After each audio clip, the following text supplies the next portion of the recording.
নাসির তামিমার মামলা শুনতে বিব্রত আদালত।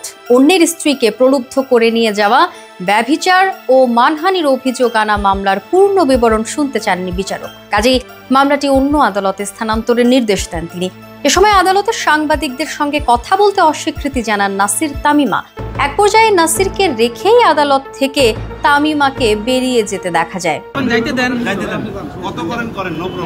ক্রিকেটার নাসির হোসাইন ও তার স্ত্রী তামিমা সুলতানা তাম্মির বিতর্কিত বিয়ের বিরুদ্ধে মামলা করেন তামিমার সাবেক স্বামী।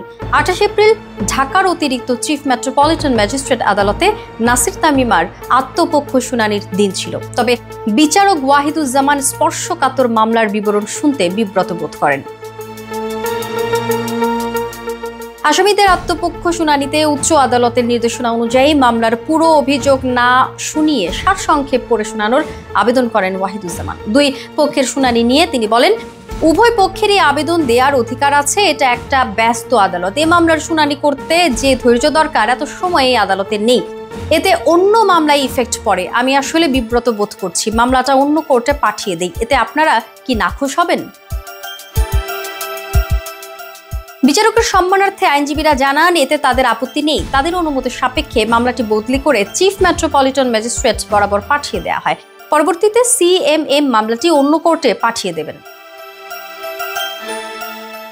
বাদীপক্ষের আইনজীবী গত 16 এপ্রিল মিডিয়াতে বলেন, নাসির হোসেন ব্যভিচার করে তামিমকে প্রলুব্ধ করে নিয়ে গেছেন।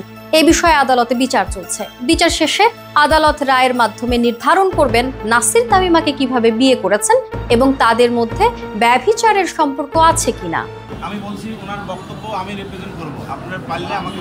এদিকে শুনানি শেষে আদালত ছাড়ার সময় সাংবাদিকদের জেরার মুখে পড়েন সমালোচিত এই দম্পতি। মামলার অগ্রগতি নিয়ে কোনো ধরনের প্রশ্নের জবাব দিতে অস্বীকার করেন তারা। জানান, যে কোনো প্রশ্নের উত্তর তাদের আইনজীবী দেবেন। সাংবাদিকদের ভিড় এড়ানোর চেষ্টা করেও ব্যর্থ হন নাসির তামিমা। এক পর্যায়ে উত্তেজিত হয়ে ওঠেন নাসির। সারাক্ষণ স্ত্রী তামিমাকে পাশে দেখা গেলেও হুট করেই নাসিরকে ছাড়াই আদালত ছাড়েন তামিমা।